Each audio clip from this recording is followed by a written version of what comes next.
Hi ಎಲ್ಲರಿಗೂ ನಮಸ್ಕಾರ. Welcome back to our YouTube channel. So ಇವತ್ತಿನ ಒಂದು ತರಗತಿಯಲ್ಲಿ ನಾವು ನೋಡೋಣ ಸಸ್ಯ ಮತ್ತು ನೀರಿನ ಸಂಬಂಧಗಳು. ಓಕೆ,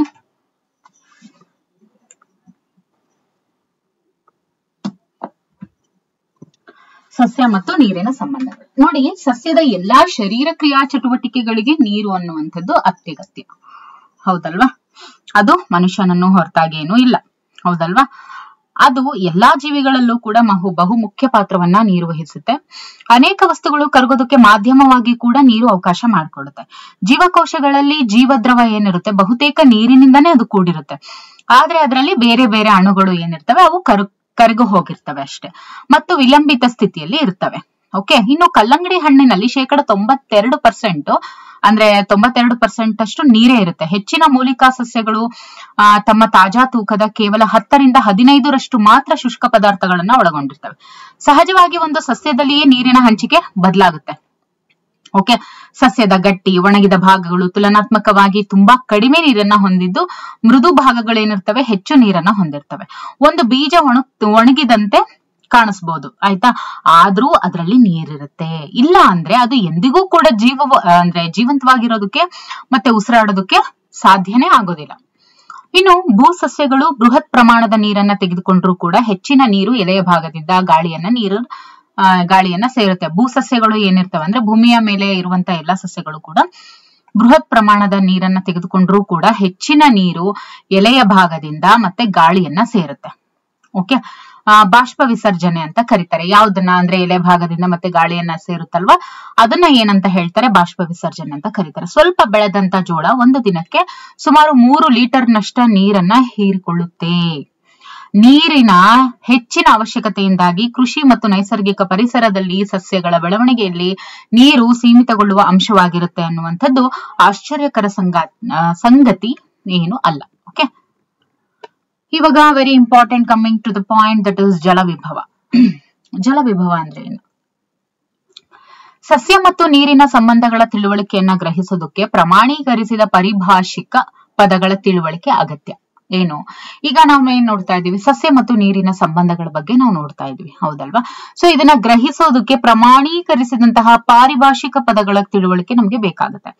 ಈಗ ಫಾರ್ ಎಕ್ಸಾಂಪಲ್, ನೀರಿನ ಚಲನೆಯನ್ನ ತಿಳ್ಕೋಬೇಕು ಅಂತ ಹೇಳಿದ್ರೆ ವಾಟರ್ ಪೊಟೆನ್ಶಿಯಲ್, ಇದರ ಮೂಲ ಪರಿಕಲ್ಪನೆಯನ್ನ ನಾವು ಅರ್ಥ ಮಾಡ್ಕೊಳ್ಳೋದು ಅವಶ್ಯಕ. ಈಗ ವಾಟರ್ ಪೊಟೆನ್ಶಿಯಲ್ ಅಂತ ಅಂದ ಕೂಡಲೇ ಇವಾಗ ಮೂಮೆಂಟ್ ಆಫ್ ವಾಟರ್ ಇದ್ರ ಬಗ್ಗೆ ನಮ್ಗೆ ಗೊತ್ತಿರ್ಬೇಕು. ನೀರಿನ ಚಲನೆಯನ್ನ ತಿಳ್ಕೋಬೇಕು ಅಂದ್ರೆ ವಾಟರ್ ಪೊಟೆನ್ಶಿಯಲ್, ಜಲವಿಭವ. ಓಕೆ, ಇದ್ರ ಬಗ್ಗೆ ತಿಳ್ಕೊಬೇಕಾಗಿರುತ್ತೆ. ಇನ್ನು ದ್ರಾವ್ಯ ವಿಭವ ಅಂದ್ರೇನು? ಸಲ್ಯೂಟ್ ಅಂದ್ರೆ ದ್ರಾವ್ಯ. ಓಕೆ, ಒತ್ತಡ ವಿಭವ ಅಂದ್ರೇನು? ಪ್ರೆಷರ್. Okay, pressure potential. ಇವುಗಳು ನೀರಿನ ವಿಭವವನ್ನ ನಿರ್ಧರಿಸುವಂತಹ 2 ಪ್ರಮುಖ ಅಂಶಗಳು. ಅಂದ್ರೆ ಈ ವಾಟರ್ ಪೊಟೆನ್ಶಿಯಲ್ ಅನ್ನ ನಿರ್ಧರಿಸುವಂತಹ 2 ಪ್ರಮುಖ ಅಂಶಗಳು ಯಾವ್ಯಾವು ಅಂತ ಹೇಳಿದ್ರೆ, ಒಂದು ಸಲ್ಯೂಟ್ ಪೊಟೆನ್ಶಿಯಲ್, ಇನ್ನೊಂದು ಪ್ರೆಷರ್ ಪೊಟೆನ್ಶಿಯಲ್. ಒಂದು ಸಲ್ಯೂಟ್ ಪೊಟೆನ್ಶಿಯಲ್, ಇನ್ನೊಂದು ಪ್ರೆಷರ್ ಪೊಟೆನ್ಶಿಯಲ್. ಸಲ್ಯೂಟ್ ಪೊಟೆನ್ಶಿಯಲ್ ಅನ್ನ ನಾವು ಯಾವ ರೀತಿ ಇಂಡಿಕೇಟ್ ಮಾಡ್ತೀವಿ? ψS ಅಂಡ್ ಪ್ರೆಷರ್ ಪೊಟೆನ್ಶಿಯಲ್ ಅನ್ನ ψP ಅಂತ ಹೇಳಿ ಇಂಡಿಕೇಟ್ ಮಾಡ್ತೀವಿ.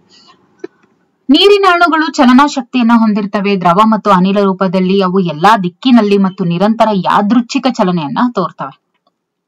ಓಕೆ, ದ್ರವ ಮತ್ತು ಅನಿಲ ರೂಪದಲ್ಲಿ ಅವು ಎಲ್ಲಾ ದಿಕ್ಕಿನಲ್ಲೂ ಮತ್ತು ನಿರಂತರ ಯಾದೃಚ್ಛಿಕ ಚಲನೆಯನ್ನ ತೋರ್ತವೆ. ಅನಿಲ ಮತ್ತು ದ್ರವ ರೂಪದಲ್ಲಿ ಯಾವುವು? ನೀರಿನ ಅಣುಗಳು. ನೀರಿನ ಅಣುಗಳು ಏನಿರ್ತವೆ ಅವು ಚಲನ ಶಕ್ತಿಯನ್ನ ಒಳಗೊಂಡಿರ್ತವೆ. ಚಲಿಸ್ತಕ್ಕಂತ ಯಾವುದೇ ವಸ್ತು ಕೂಡ ಹೊಂದಿರುವಂತದ್ದು ಕೈನೆಟಿಕ್ ಎನರ್ಜಿ, ದಟ್ ಇಸ್ ಚಲನ ಶಕ್ತಿ. ದ್ರವ ಮತ್ತು ಅನಿಲ ರೂಪದಲ್ಲಿ ಎಲ್ಲಾ ದಿಕ್ಕಿನಲ್ಲೂ ಕೂಡ ನಿರಂತರ ಯಾದೃಚ್ಛಿಕ ಚಲನೆಯನ್ನ ನೀರಿನ ಅಣುಗಳು ತೋರಿಸ್ತವೆ. ಒಂದು ವ್ಯವಸ್ಥೆಯಲ್ಲಿ ನೀರಿನ ಸಾರತೆ ಹೆಚ್ಚಿದೆ ಅಂತ ಅಂದ್ರೆ ಅದರ ಚಲನತೆ ಅಂದ್ರೆ ಅದರ ಒಂದು ಕೈನೆಟಿಕ್ ಎನರ್ಜಿ ಮತ್ತೆ ನೀರಿನ ವಿಭವ ಅಂದ್ರೆ kinetic energy and water potential 2 ಕೂಡ ಜಾಸ್ತಿ ಇರುತ್ತೆ ಅಂತ. ಇನ್ನು ಶುದ್ಧ ನೀರಿನಲ್ಲಿ ನೀರಿನ ವಿಭವ ಅತ್ಯಂತ ಹೆಚ್ಚಾಗಿರುತ್ತೆ, ಪ್ಯೂರ್ ವಾಟರ್ ಅಲ್ಲಿ. ಓಕೆ, ನೀರನ್ನ ಹೊಂದಿರುವಂತ 2 ವ್ಯವಸ್ಥೆಗಳ ನಡುವೆ ಸಂಪರ್ಕವಿದ್ದಾಗ ನೀರಿನ ಅಣುಗಳ ನಿವ್ವಳ ಚಲನೆಯು ಯಾದೃಚ್ಛಿಕವಾಗಿ ಹೆಚ್ಚಿನ ಶಕ್ತಿಯು ಇರುವ ಕಡೆಯಿಂದ ಕಡಿಮೆ ಶಕ್ತಿ ಇರುವ ಕಡೆ ಅದು ಚಲಿಸುತ್ತೆ. ಆದ್ರಿಂದ ಮುಕ್ತ ಶಕ್ತಿಯ ಪ್ರವಣತೆ ಇದ್ದಾಗ ಏನಾಗುತ್ತೆ? ಪ್ರವಣತೆಯು ಕಡಿಮೆ ಇರುವ ದಿಕ್ಕಿಗೆ ವಸ್ತುಗಳು ಚಲಿಸುವ ಕ್ರಿಯೆಗೆ ನಾವು ವಿಸರಣೆ ಅಂತ ಕರಿತೀವಿ. ಈಗ ನೀರಿನ ವಿಭವವನ್ನ ಗ್ರೀಕ್ ಚಿಹ್ನೆಯಾದಂತ ಸೈ ಮತ್ತು ಒತ್ತಡ ಘಟಕಗಳನ್ನ ಪ್ಯಾಸ್ಕಲ್ ಅಂತ ಹೇಳಿ ನಾವು ವ್ಯಕ್ತಪಡಿಸ್ತೀವಿ. ಪ್ರಮಾಣಿತ ಉಷ್ಣತೆಯಲ್ಲಿ ಮತ್ತು ಒತ್ತಡ ರಹಿತ ಸನ್ನಿವೇಶಗಳಲ್ಲಿ ಸಾಂಪ್ರದಾಯಿಕ ಶುದ್ಧ ನೀರಿನ ವಿಭವವನ್ನ 0 ಎಂದು ಪರಿಗಣಿಸಲಾಗುತ್ತೆ. ಯಾವಾಗ ವಾಟರ್ ಪೊಟೆನ್ಶಿಯಲ್ 0 ಅಂತ ಅನ್ಸ್ಕೊಳ್ಳುತ್ತೆ, ಯಾವಾಗ ವಾಟರ್ ಪೊಟೆನ್ಶಿಯಲ್ 0 ಅಂತ ಆಗುತ್ತೆ ಅಂದ್ರೆ ಪ್ರಮಾಣಿತ ಉಷ್ಣತೆಯಲ್ಲಿ, ಅಂದ್ರೆ ಒಂದು ಸರ್ಟೈನ್ ಟೆಂಪರೇಚರ್ ಅಲ್ಲಿ ಮತ್ತೆ ಒತ್ತಡ ರಹಿತ ಸನ್ನಿವೇಶಗಳಲ್ಲಿ, ಒತ್ತಡ ರಹಿತ ಅಂದ್ರೆ ಪ್ರೆಷರ್ ಇರಬಾರ್ದು ಅಂತ ಒಂದು, ಅಂದ್ರೆ ಪ್ರೆಷರ್ 0 ಇದ್ದಾಗ, ಆ ಸರ್ಟೈನ್ ಟೆಂಪರೇಚರ್ ಪ್ರೆಷರ್ 0 ಇದ್ದಾಗ ಶುದ್ಧ ನೀರಿನ ವಿಭವವನ್ನ ನಾವು 0 ಅಂತ ಹೇಳಿ, ವಾಟರ್ ಪೊಟೆನ್ಶಿಯಲ್ 0 ಅಂತ ಹೇಳಿ ಪರಿಗಣಿಸಲಾಗುತ್ತೆ. ಕೆಲವು ದ್ರವ್ಯಗಳು ಶುದ್ಧ ನೀರಿನಲ್ಲಿ ಕರಗಿದಾಗ ಏನಾಗುತ್ತೆ, ಆ ದ್ರವಣದಲ್ಲಿ ಕೆಲವು ನೀರಿನ ಮುಕ್ತ ಅಣುಗಳು ಇರ್ತವೆ. ನೀರಿನ ಸಾರತೆಯು ಕಡಿಮೆಯಾಗಿ ನೀರಿನ ವಿಭವ ಏನಾಗುತ್ತೆ, ಅದು ಕ್ಷೀಣಿಸುತ್ತೆ. ಆದ್ರಿಂದ ಎಲ್ಲಾ ದ್ರಾವ್ಯಗಳು ಕೂಡ ಶುದ್ಧ ನೀರಿಗಿಂತ ಕಡಿಮೆ ನೀರಿನ ವಿಭವವನ್ನ ಹೊಂದಿರ್ತವೆ.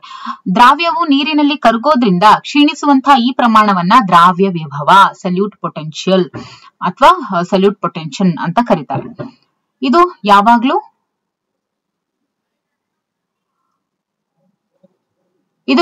ಋಣಾತ್ಮಕವಾಗಿರುತ್ತೆ. ದ್ರಾವ್ಯದಲ್ಲಿ ಅಣುಗಳು ಹೆಚ್ಚಾದಂತೆಲ್ಲ, ಅಂದ್ರೆ ಇವಾಗ ದ್ರಾವ್ಯದಲ್ಲಿ ಮಾಲಿಕ್ಯೂಲ್ಸ್, ಸಲ್ಯೂಟ್ ಅಲ್ಲಿ ಮಾಲಿಕ್ಯೂಲ್ಸ್ ಜಾಸ್ತಿ ಆದಂಗೆ ದ್ರಾವ್ಯ ವಿಭವ ಏನಾಗುತ್ತೆ, ಕಡಿಮೆ ಆಗ್ತಾ ಹೋಗುತ್ತೆ. ದ್ರಾವ್ಯ ವಿಭವ ಏನಾಗುತ್ತೆ, ಅದು ಕಡಿಮೆ ಆಗ್ತಾ ಹೋಗುತ್ತೆ, ಅದ್ರ ಪೊಟೆನ್ಶಿಯಲ್ ಕಡಿಮೆ ಆಗ್ತಾ ಹೋಗುತ್ತೆ. ಹೌದಲ್ವಾ? ಈಗ ಸ್ಪೇಸ್, ಅದು ಮೂವ್ಮೆಂಟ್ ಆಗೋದಕ್ಕೆ ಸ್ಪೇಸ್ ಕಮ್ಮಿ ಆಗುತ್ತೆ, ಸೊ ದಟ್ ಪೊಟೆನ್ಶಿಯಲ್ ಕೂಡ ಕಮ್ಮಿ ಆಗುತ್ತೆ. ಒಂದು ಸಹಜ ವಾತಾವರಣ ಒತ್ತಡದಲ್ಲಿ ಒಂದು ದ್ರಾವಣದಲ್ಲಿ ನೀರಿನ ವಿಭವ ಏನಾಗುತ್ತೆ, ದಟ್ ಆಲ್ವೇಸ್ ಈಕ್ವಲ್ಸ್ ಟು ದ್ರಾವ್ಯ ವಿಭವ ಆಗಿರುತ್ತೆ. ಓಕೆ, ಇನ್ನು ವಾತಾವರಣಕ್ಕಿಂತ ಹೆಚ್ಚಿನ ಒತ್ತಡವನ್ನ ಶುದ್ಧ ನೀರು ಅಥವಾ ದ್ರಾವಣಕ್ಕೆ ವರ್ಗಾಯಿಸಿದ್ರೆ ಅದು ನೀರಿನ ವಿಭವವನ್ನ ಹೆಚ್ಚಿಸುತ್ತೆ. ಇದು ನೀರನ್ನ ಒಂದು ಸ್ಥಳದಿಂದ ಮತ್ತೊಂದು ಸ್ಥಳಕ್ಕೆ ಪಂಪ್ ಮಾಡೋದಕ್ಕೆ ಸಮಾನವಾಗಿರುತ್ತೆ. ನಮ್ಮ ದೇಹದಲ್ಲಿನ ಯಾವುದಾದ್ರೂ ವ್ಯವಸ್ಥೆಯಲ್ಲಿ ಈ ರೀತಿಯ ಒತ್ತಡ ನಿರ್ಮಾಣ ಆಗೋದ್ರ ಬಗ್ಗೆ ಯೋಚಿಸುತ್ತೀರಾ? ನೋಡಿ, ಸಸ್ಯಗಳಲ್ಲಿ ನೀರು ವಿಸರಣೆಯಿಂದಾಗಿ ಜೀವಕೋಶಗಳನ್ನ ಪ್ರವೇಶಿಸಿದಾಗ, ಸಸ್ಯಗಳಲ್ಲಿ ನೀರು ವಿಸರಣೆಯಿಂದ ಜೀವಕೋಶಗಳನ್ನ ಪ್ರವೇಶಿಸಿದಾಗ ಅದು ಕೋಶ ಭಿತ್ತಿಗೆ ವಿರುದ್ಧವಾದ ಒತ್ತಡವನ್ನ ನಿರ್ಮಿಸುತ್ತೆ. ಹಾಗಾಗಿ ಏನಾಗುತ್ತೆ, ಜೀವಕೋಶವು ಉಬ್ಬಿದ ಸ್ಥಿತಿಯನ್ನ ತಲುಪುತ್ತೆ. ಅಥವಾ ಅದನ್ನ ರಸಸ್ಫೀತಿ ಅಂದ್ರೇನು, ಟರ್ಬಿಡಿಟಿ ಅಂತ ಹೇಳಿ ಕರಿಬಹುದು. ಇದು ಒತ್ತಡ ವಿಭವವನ್ನು ಹೆಚ್ಚಿಸುತ್ತೆ. ಒತ್ತಡ ವಿಭವವು ಸಾಮಾನ್ಯವಾಗಿ ಧನಾತ್ಮಕವಾಗಿರುತ್ತೆ. ಸಸ್ಯಗಳಲ್ಲಿ ಋಣಾತ್ಮಕ ವಿಭವ ಅಥವಾ ಕಾಂಡದ ಜೈಲಂನ ಜಲಸ್ತಂಭದಲ್ಲಿ ಘರ್ಷಣೆಯು ನೀರಿನ ಸಾಗಾಣಿಕೆಯಲ್ಲಿ ಮಹತ್ತರ ಪಾತ್ರವನ್ನು ವಹಿಸುತ್ತೆ. ಒತ್ತಡ ವಿಭವವನ್ನ ಸೈಪಿ ಅಂತ ಕೂಡ ಸೂಚಿಸಲಾಗುತ್ತೆ. ದ್ರಾವ್ಯ ಮತ್ತು ಒತ್ತಡ, ಓಕೆ, ದ್ರಾವ್ಯ ಮತ್ತು ಒತ್ತಡ ವಿಭವ ಇವೆರಡರಿಂದಲೂ ಕೂಡ ಜೀವಕೋಶಗಳಲ್ಲಿ ನೀರಿನ ವಿಭವ ಉಂಟಾಗುತ್ತೆ. ಅವುಗಳಲ್ಲಿರುವಂತಹ ಸಂಬಂಧಗಳನ್ನ ನಾವು ಯಾವ ರೀತಿ, water potential is equal to solute potential plus pressure potential ಅಂತ ಹೇಳಿ ಇಂಡಿಕೇಟ್ ಮಾಡ್ತಾರೆ. ಓಕೆ, ಈಗ ನೋಡೋಣ ಅಭಿಸರಣೆ. ಅಭಿಸರಣೆ ಅಂದ್ರೆ ಏನು? ಈ ಸಸ್ಯ ಮತ್ತು ನೀರಿನ ಸಂಬಂಧದಲ್ಲಿ ಅಭಿಸರಣೆ ಕೂಡ ಪ್ರಮುಖ ಪಾತ್ರವನ್ನು ವಹಿಸುತ್ತೆ. ಸಸ್ಯದ ಜೀವಕೋಶ ಏನಿರುತ್ತೆ, ಕೋಶಪರೆ ಮತ್ತೆ ಕೋಶಭಿತ್ತಿಯಿಂದ ಆವೃತ ಆಗಿರುತ್ತೆ. ಕೋಶಭಿತ್ತಿ ಏನ್ ಮಾಡುತ್ತೆ, ನೀರು ಮತ್ತು ದ್ರಾವಣದಲ್ಲಿ ಕರಗಿರುವಂತಹ ವಸ್ತುಗಳಿಗೆ ಮುಕ್ತ ಅಂತ ಪ್ರವೇಶಕ್ಕೆ ಅವಕಾಶ ನೀಡೋದ್ರಿಂದ ಅವುಗಳ ಚಲನೆಗೆ ಭಿತ್ತಿಯು ಪ್ರತಿಬಂಧಕ ಆಗಿರೋದಿಲ್ಲ. ಸಸ್ಯ ಕೋಶಗಳಲ್ಲಿ ಸಾಮಾನ್ಯವಾಗಿ ಒಂದು ದೊಡ್ಡ ರಸದಾನಿ ಇರುತ್ತೆ. ಸಸ್ಯ ಕೋಶಗಳಲ್ಲಿ ಯಾವಾಗ್ಲೂ ಒಂದು ದೊಡ್ಡ ರಸದಾನಿ ಇರುತ್ತೆ. ಅದರಲ್ಲಿ ಕೋಶರಸ ದ್ರಾವ್ಯ ವಿಭವಕ್ಕೆ ಕೊಡುಗೆ ನೀಡುತ್ತೆ. ಓಕೆ, ಸಸ್ಯ ಜೀವಕೋಶಗಳಲ್ಲಿ ಕೋಶಪೊರೆ ಮತ್ತು ರಸದಾನಿಯ ಪೊರೆ ಇವೆರಡೂ ಕೂಡ ಜೀವಕೋಶಗಳಲ್ಲಿ ಅಣುಗಳ ಒಳ ಮತ್ತು ಹೊರ ಚಲನೆಯನ್ನ ನಿರ್ಧರಿಸ್ತವೆ. ವ್ಯತ್ಯಸ್ತ ಅಥವಾ ಅರೆಪಾರಕ ಪೊರೆಯ ಮೂಲಕ ನೀರು ವಿಸರಣೆಯಾಗುವ ಪ್ರಕ್ರಿಯೆಯನ್ನ ನಿರ್ದಿಷ್ಟವಾಗಿ ಸೂಚಿಸೋದಕ್ಕೆ ನಾವು ಆಸ್ಮೋಸಿಸ್ ಅನ್ನುವಂಥ ಪದವನ್ನ ಬಳಸ್ತೇವೆ. ವ್ಯತ್ಯಸ್ತ ಅಥವಾ ಅರೆಪಾರಕ ಪೊರೆಯ ಮೂಲಕ. ಓಕೆ, ವ್ಯತ್ಯಸ್ತ ಅಥವಾ ಅರೆಪಾರಕ ಪೊರೆಯ ಮೂಲಕ ನೀರು ವಿಸರಣೆಯಾಗುವಂತಹ ಕ್ರಿಯೆಯನ್ನ ನಿರ್ದಿಷ್ಟವಾಗಿ ಸೂಚಿಸೋಕೆ ಅಭಿಸರಣೆ ಅನ್ನುವಂಥ ಪದವನ್ನ ಬಳಸಲಾಗುತ್ತೆ.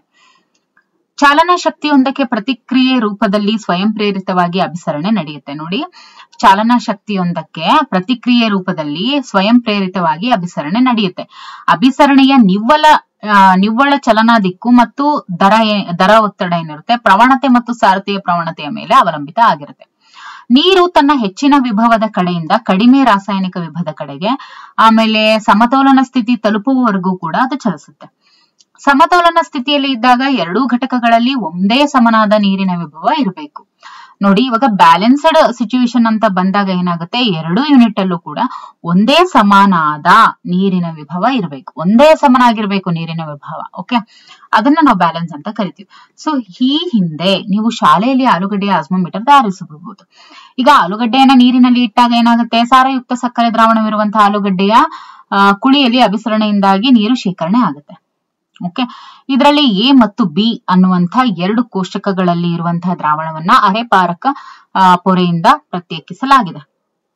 ಯಾವ ಕೋಷ್ಟಕದಲ್ಲಿಯ ದ್ರಾವಣ ನೀರಿನ ವಿಭವ ಕಡಿಮೆ ಇರುತ್ತೆ, ಯಾವ ಕೋಷ್ಟಕದಲ್ಲಿ ಅಥವಾ ಯಾವ ಕೋಷ್ಟದಲ್ಲಿಯ ದ್ರಾವಣದಲ್ಲಿ ದ್ರಾವ್ಯ ವಿಭವ ಕಡಿಮೆ ಇರುತ್ತೆ ಅಂತ ನೋಡಿದಾಗ ನೋಡಿ, ಜೊತೆಗೆ ಇವೆಲ್ಲಾ ಪ್ರಶ್ನೆಗಳಿಗೂ ಕೂಡ ಅಲ್ಲಿ ಉತ್ತರಿಸಲಾಗಿದೆ, ಹೌದಲ್ವಾ? ಯಾವ ದಿಕ್ಕಿಗೆ ಅಭಿಸರಣೆ ಆಗುತ್ತೆ, ಯಾವ ದ್ರಾವಣದಲ್ಲಿ ಹೆಚ್ಚಿನ ದ್ರಾವ್ಯ ವಿಭವವಿದೆ, ಆಮೇಲೆ ಸಮತೋಲನ ಸ್ಥಿತಿಯಿಂದ ಯಾವ ಘಟಕದಲ್ಲಿ ನೀರಿನ ವಿಭವ ಕಡಿಮೆ ಆಗಿರುತ್ತೆ. ಒಂದು ಪಕ್ಷ ಒಂದು ಘಟಕದಲ್ಲಿ 200 KPa ಮತ್ತು ಇನ್ನೊಂದರಲ್ಲಿ 1000 KPa ಇದ್ದಾಗ ಯಾವ ಕೋಷ್ಟಕದಲ್ಲಿ ನೀರಿನ ವಿಭವ ಹೆಚ್ಚಿರುತ್ತೆ. ಓಕೆ, ಸೊ ಈ ರೀತಿಯಾಗಿ ಇರುವ ದ್ರಾವಣಗಳನ್ನ ಅರೆಪಾರಕ ಪೊರೆಯಿಂದ ಬೇರ್ಪಡಿಸಿದಾಗ ನೀರಿನ ಹರಿವು ಉಂಟಾಗುವಂತಹ ಮಾರ್ಗ ಯಾವುದು? ಈಗ ಇನ್ನೊಂದು ಪ್ರಯೋಗವನ್ನ ಚರ್ಚಿಸೋಣ. ಲಾಲಿಕೆಯಲ್ಲಿ ಸುಕ್ರೋಸ್ ದ್ರಾವಣವನ್ನ ತೆಗೆದುಕೊಂಡು ಅದನ್ನ ಅರೆಪಾರಕ ಪೊರೆಯ ಮೂಲಕ ಬೀಕರ್ನಲ್ಲಿರುವಂತಹ ನೀರಿನಿಂದ ಪ್ರತ್ಯೇಕಿಸಿ ಇಡಬೇಕು. ಈ ರೀತಿಯ ಪೊರೆಯನ್ನ ನೀವು ಮೊಟ್ಟೆಯಿಂದ ಪಡಿಬಹುದು.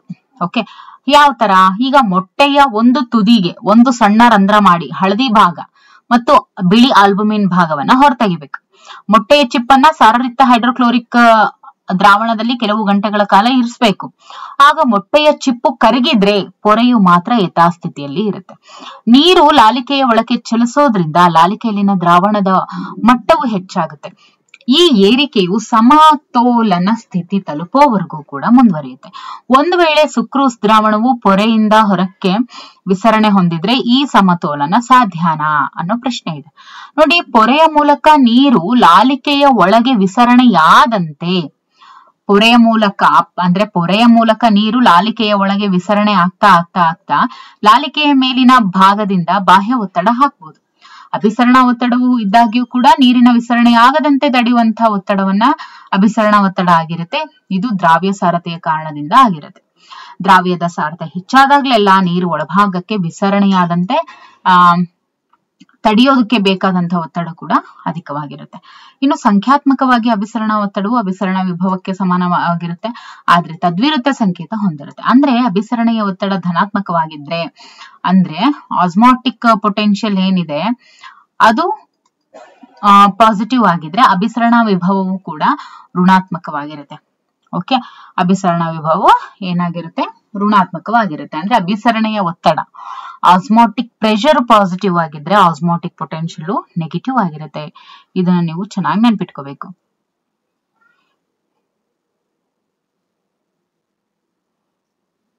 ಸೊ ಮುಂದಿನ ಒಂದು ತರಗತಿಯಲ್ಲಿ ನಾವು ಜೀವದ್ರವ ಕುಂಚನದ ಬಗ್ಗೆ ನೋಡ್ತಾ ಹೋಗೋಣ. ಓಕೆ, ಜೀವದ್ರವ ಕುಂಚನ, ಅಂತಃಸರಣ, ಓಕೆ, ಇದ್ರ ಬಗ್ಗೆ ನೋಡ್ತಾ ಹೋಗೋಣ.